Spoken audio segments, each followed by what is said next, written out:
தம் ஒரே மகன் மீது நம்பிக்கை கொள்ளும் எவரும் அழியாமல் நிலைவாழ்வு பெறும் பொருட்டு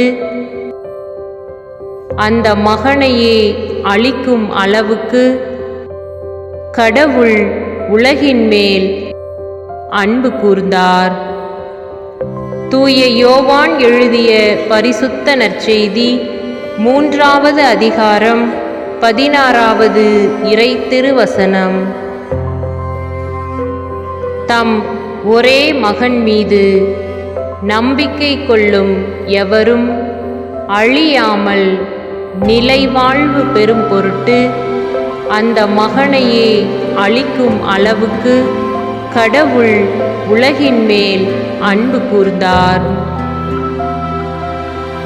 தூய யோவான் எழுதிய பரிசுத்த நற்செய்தி 3வது அதிகாரம் 16வது இறை திருவசனம்.